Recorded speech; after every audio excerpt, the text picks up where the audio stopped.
2,000 hit points, it's dropping. The barrels come out. We stole it with the Mystic shot. Emperor might have saved the day. G2 surprised me because I didn't expect them to be at such a high level. They have pretty good players, at least individually. They have a good coach. Poppy ultimate and then knocked back into the wall, completely surprising Unicorns. Fox drops down, G2 kill another one. They're in control of this game. They seem to synergize really well together and they play really coordinated but very aggressive. Perk's actually turning on Power of Evil in mid lane. He's going to flash away, but the Ignite will take him down for the first blood. I think they've got a really good grasp on the meta. They close out games really fast and very decisively. The flash forwards, and the package comes across and knocks them both into Reckless. Oh, they both go down. That was beautiful from Perks into Kickus' play.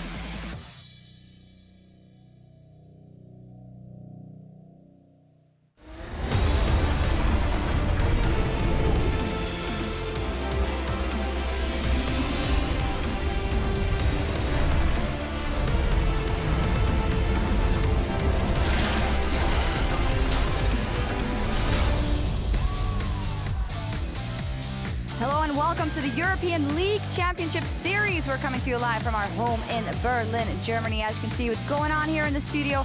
Elements walking in as they are up against OG in the very first game of the day. There we see them setting up on stage as well. A well-needed or a very important game rather for the both of them. And that's what our fans know as well. A Fnatic fan there, super cheerful, cheering on his team later playing the match of the week versus G2 and all the rest of the fans as well. Hello, I'm Evie Supporter, here to break down all of today's big plays, misplays and replays with the help of James Stress O'Leary, Richard Pulse Cam and Martin the Fisho Lunge. Good evening, welcome to week 6 already, gentlemen. It's going so incredibly fast. Time flies when you're having fun, and it's going to be a fun week. We got some big games today. We definitely do, and it's a lot of fun already. Now that we've officially crossed the halfway point of the spring split, it is time for our teams to kick it into high gear if they want to make playoffs. You talk about fun, but the playoffs are on the line. G2 and H2K are still grappling for the top spot, while Vitality and the UOL are tied right behind them. Fnatic and OG round out the top 6, which is not something we expected coming into the season. No, coming into the season, obviously not with Origin. I even called them the best team in the start of the split, and that didn't happen. We've seen some bad games from Origin. Now we're more used to them being in the middle of the table, honestly, and both for Fnatic and Origin, we're just kind of waiting for playoffs and see if they can manage to then climb towards the top spots or not. Well, you don't have to go too far down beneath them to find Giants and Roccat, who are fighting. Still, their goal right now has to be that seventh place spot, that spot that misses relegations. That's what they're fighting for, both only on one win right now. Yeah, and in our very first game of the day, it's for the 6th spot. Elements will have their chance to climb into that 6th place in just a few minutes when they will face Origin. Roccat then will look to start their fight out of relegation territory against Splice. And later on, it is our match of the week between Fnatic and G2 Esports Pulse. Yeah, super excited for that one. I mean, G2 have just looked so good from week to week, and that's not what we were expecting coming into the split. Like, we thought Origin were going to be the best team, but G2 coming from Challenger have shown such potential and then have acted on it from week to week.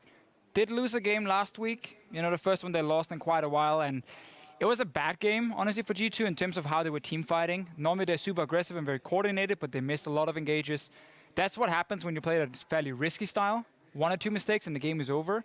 Can't do it today against Fnatic because Fnatic is a good enough team to punish those mistakes. And now we get to see what Fnatic can do with an extra week practice with Clay and that support. I'm excited to see these two teams head off. An extra week of practice and an extra week of things to deal with as we are going to be playing on patch 6.3 here today. First up, what was hit by the nerf? Bad, of course, Corki, Graves, Poppy, and Ryze very seriously. So many nerfs to the top tier champions, the biggest of which probably is Ryze. We're not expecting to see him. A lot of players talking about how he's just gone. Corki, small damage nerfs, still expecting to see him though. Yeah, I think the key thing is Corki, Poppy, Graves are still going to be strong picks. I honestly expect Poppy to remain almost where she is at this point.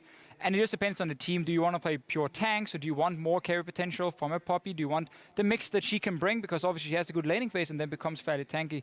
She's still going to be played. We can't say the same for Ryze. He's gone. Yeah, a lot of champions have moved down the tier list, but some have gone up, such as Kog'Maw, who got buffed on this patch. His W now has a minimum damage. He does so much damage just with 1 or 2 items in that spike. He hits a bit of a lull when he's going towards the Gwynsu's as first item, but once he gets there, it's insane damage. He's good, but people are overrating him big time. And that doesn't mean he's bad. Again, I'm saying overrating. You know, he goes from number 1 to number 2. I'm just making sure people like to take it out of context. He's going to be a good pick, but I think he's going to be a bit of a trap. Yes. Because you need to have like a comp build around him to protect him, because he needs to almost stand still and just hammer away to do maximum DPS. We're going to see games where teams will leave it open, draft like very hard engage against him, and ban out like Lulu, Janna potentially, and then he's going to suffer. So I'm expecting him to be open in some of the games, but he might also be banned in some of them. A bit of a mix. I'm on the same page with that. I also think that another champion that went up in the tier list with a couple of tweaks is Gragas. I even think to the point where I would say he's going to be an influence in almost every game this week. Just from what we saw in Challenger, he's a good solid form of disengage. He had a couple of tweaks that were versions of nerfs previously, and I feel like in the current meta right now, you can run Strength of Ages, still get damage on I agree so far. And I just think he's going to be such a strong presence in the jungle that we're going to see a lot of him. The Fisho.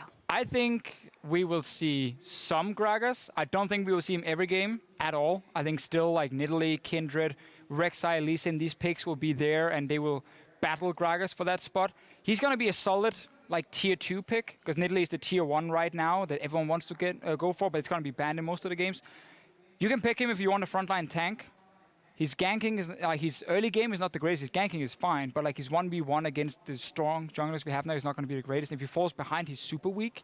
So I disagree. I heavily disagree. If he falls being behind, super weak. the only thing he has Hang is on, disengage. whoa. Strength of the Ages gives you a lot of tankiness right now. So he's 300 very, HP. Right? And then his disengage and mobility alone give him a very strong basis that if you're behind but some of the rest of your team are fine, you can pick and choose your fights exceptionally effectively. You are overhyping his ulti as a disengage tool. Oh! He's building a AP item first. Okay. He needs gold and farm to then become tanky after. So if he falls behind, he doesn't get that gold, and he's a front line who's very squishy. One more thing from Pulse, maybe? When he hits Runic Echoes, though, he clears the jungle so fast. We Congratulations. So does every other jungler in the current meta. But then you get to that point. Okay. I mean, I'd love to discuss with you guys about this for a longer time, but I think we should just watch the games and discuss after what kind of impact We're it going to has. see him, but not every game. Right. Not every game.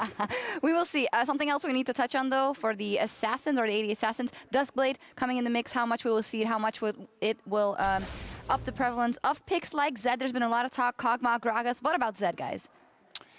I mean, Duskblade, it looks very fancy on paper. Very good stats from the item. It's actually 100% gold efficient just from the stats itself. Problem is, I feel like there's so many other items you still want to build on Zed before you go for Duskblade.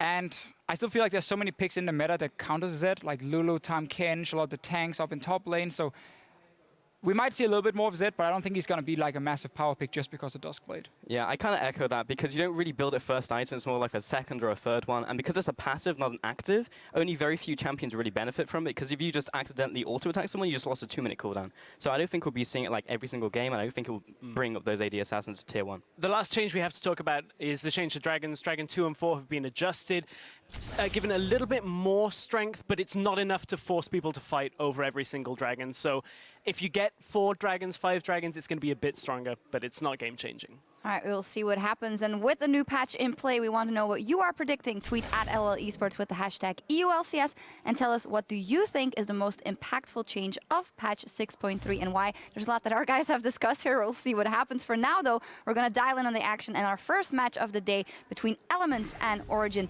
Elements will tie OG in 6th with a win today, and that statement alone is kind of surprising looking at last year, and especially at how we thought Elements would be doing. They did break their losing streak last week. A 5-game losing streak is now gone, so that should be a mental stimulus for them. Yeah, it's almost ridiculous. Like, coming into the split, we just didn't think this would be the case. And right now, there's a very real possibility that Elements could even up with them or even surpass Origin.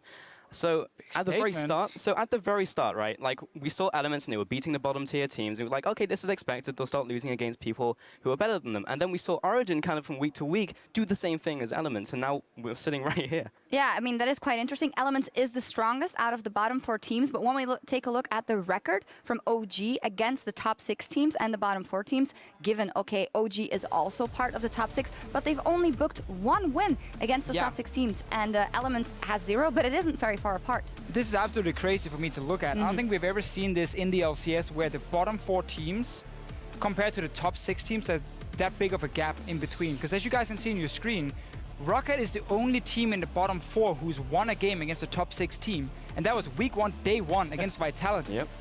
Outside of that, they've lost every single one together with the rest of the guys. Origin have only beaten one team in top 6, that's Unicorns of Love, and then otherwise they've just been beating the bottom teams. So they are, again, the gatekeepers blocking you from getting into top 6.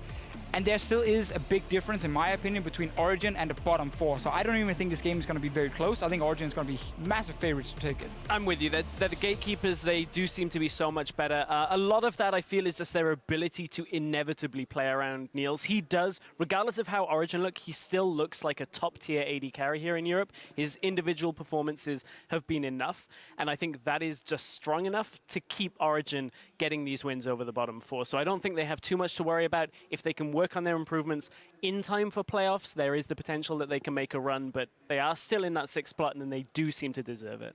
We will see what happens, and as we head inside for picks and bans, we'll hear what Sven thinks of his rematch against Elements. Our first game against Elements, they got outdrafted like really hard, I would say. They gave us a good comp, and their comp didn't have many ways to win the game. They were playing stuff like Corki, Cillian, and late game against Lucian. They just can't win. Their play is not too bad, I think. They have like moments where they shine and moments where they do good plays and actually good things. But they also have their derp moments where they mess it up, and I think I'm feeling good for that match at least.